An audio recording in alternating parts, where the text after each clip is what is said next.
एक दिन मुल्ला कहीं जा रहा था कि उसने सड़क पर एक दुखी आदमी को देखा जो ऊपर वाले को अपने खोटे नसीब के लिए कोस रहा था। मुल्ला ने उसके करीब जाकर उससे पूछा, क्यों भाई, इतने दुखी क्यों हो? वह आदमी मुल्ला को अपना फटा पुराना झोला दिखाते हुए बोला, इस दुनिया में मेरे पास इतना कुछ भी नहीं है जो मेरे इस फटे पुराने झोले में समा जाए। बहुत बुरी बात है, मुल्ला बोला और उस आदमी के हाथ से झोला झपटकर सरपट भाग लिया। अपना एकमात्र माल असबाब छीन लिए जाने पर वह आदमी रो पड़ा। वह अब पहले से भी ज्यादा दुखी था। अब वह क्या करता? वह अपनी राह चलता रहा। दूसरी ओर मुल्ला उसका झोला लेकर भागता हुआ सड़क के एक मोड़ पर आ गया और मोड़ के पीछे उसने वह झोला सड़क के बीचों बीच रख दिया ताकि उस आदमी को जरा दूर चलने पर अपना झोला मिल जाए। दुखी आदमी ने जब सड़क के मोड़ पर अपना झोला पड़ा पाया तो उसकी खुशी का ठिकाना न रहा।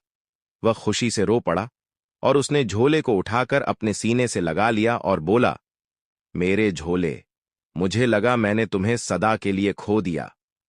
झाड़ियों में छुपा मुल्ला यह नजारा देख रहा था। वह हंसते हुए खुद से बोला, यह भी किसी को खुश करने का शानदार तरीका है। एक बार मुल्ला नसीरुद्दीन पर राज दरबार में मुकदमा चला कि वे राज्य की सुरक्षा के लिए खतरा बन गए हैं और राज्य भर में घूमकर दार्शनिकों, धर्मगुरुओं, राजनीतिज्ञों और प्रशासनिक अधिकारियों के बारे में लोगों से कह रहे हैं कि वे सभी अज्ञानी, अनिश्चयी और सत्य से अनभिज्ञ हम।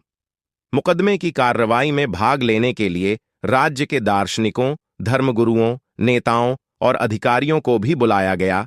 दरबार में राजा ने मुल्ला से कहा, पहले तुम अपनी बात दरबार के सामने रखो। मुल्ला ने कहा, कुछ कागज और कलमें मंगा लीजिए। कागज और कलमें मंगा ली गईं। 7 बुद्धिमान व्यक्तियों को एक एक कागज और कलम दे दीजिए। मुल्ला ने कहा, ऐसा ही किया गया।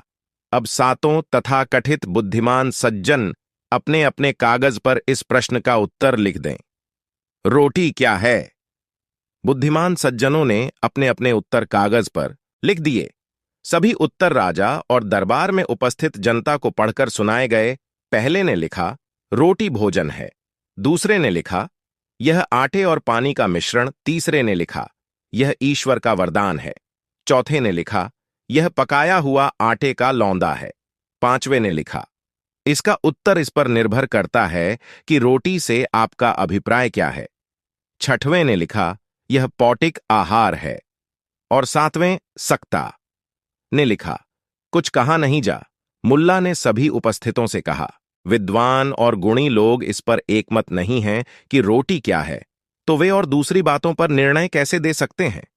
वे यह कैसे कह सकते हैं कि मैं लोगों को गलत बातें सिखाता? क्या आप महत्वपूर्ण मामलों में परामर्श और निर्णय देने का अधिकार ऐसे लोगों को दे सकते हैं जिस चीज को वे रोज खाते हैं उस पर वे एकमत नहीं हैं? फिर भी वे एक स्वर में कहते हैं कि मैं लोगों की मति भ्रष्ट करता हूं। राह चलते एक भिखारी को किसी ने चंद रोटियां दे दी, लेकिन साथ में खाने के लिए सब्जी नहीं दी। भिखारी एक सराय में गया और उसने सराय मालिक से खाने के लिए थोड़ी सी सब्जी मांगी। सराय मालिक ने उसे झिड़क कर दफा कर दिया। भिखारी बेचारा नजर बचाकर सराय की रसोई में घुस गया। चूल्हे के ऊपर उम्दा सब्जी पक रही थी। भिखारी ने देग से उठती हुई भाप में अपनी रोटियां इस उम्मीद से लगा दी कि सब्जी की खुशबू से कुछ जायका तो रोटियों में आ ही जाएगा। अचानक ही सराय मालिक रसोई में आ धमका और भिखारी का गिरेबान पकड़कर उस पर सब्जी चुराने का इल्जाम लगाने लगा।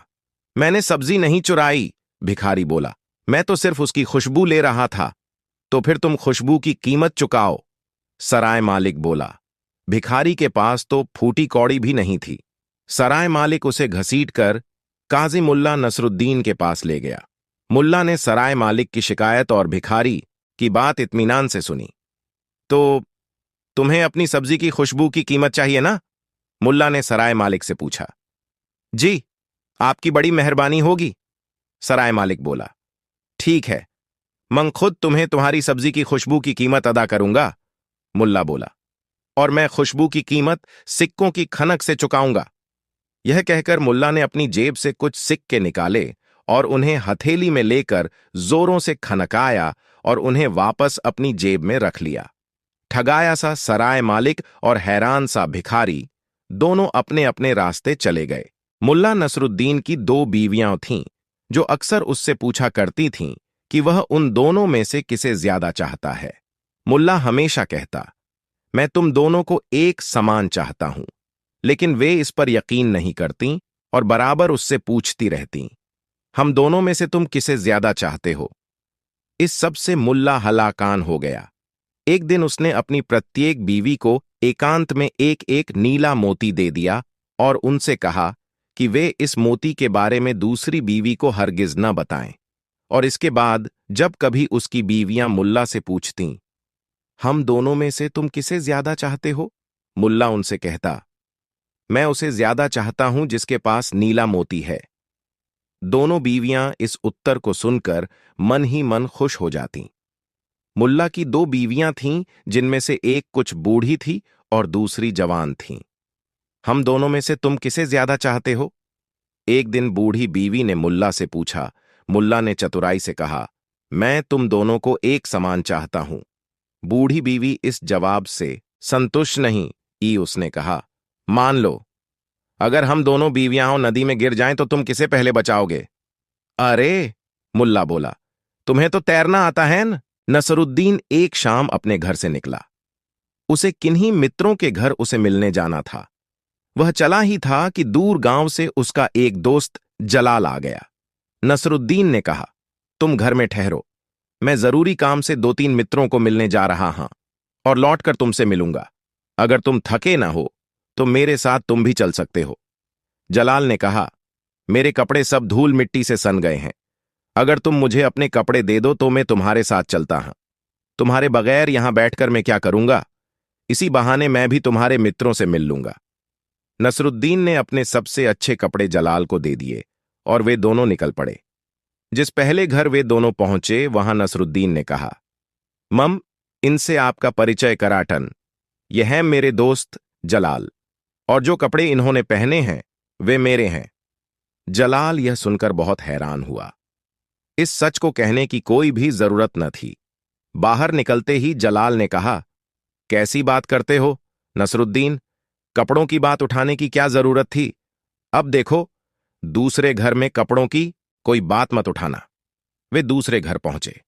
नसरुद्दीन ने कहा, इनसे परिचय करा दूं, ये हैं मेरे पुराने मित्र जलाल। रही कपड़ों की बात, सो इनके ही हैं, मेरे नहीं हैं। जलाल फिर हैरान हुआ। बाहर निकलकर उसने कहा, तुम्हें हो क्या गया है? इस बात को उठाने की कोई क्या जरूरत थी कि कपड़े किसके हैं, और यह कहना भी कि इनके ही हां। शक पैदा करता है। तुम ऐसा क्यों कर रहे हो? नसरुद्दीन ने कहा, मैं मुश्किल में पड़ गया। वह पहली बात मेरे मन में गूंजती रह गई, उसकी प्रतिक्रिया हो गई।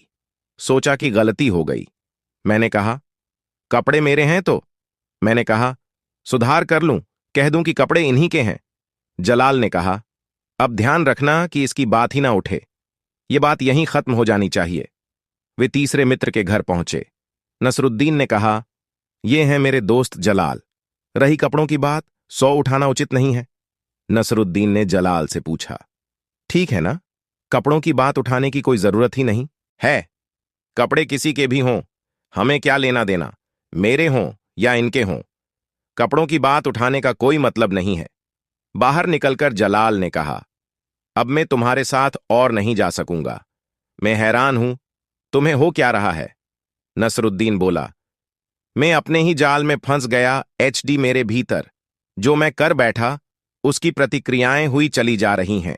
मैंने सोचा कि ये दोनों बातें भूल से हो गईं कि मैंने अपना कहा और फिर तुम्हारा कहा, तो मैंने तय किया कि अब मुझे कुछ भी नहीं कहना चाहिए।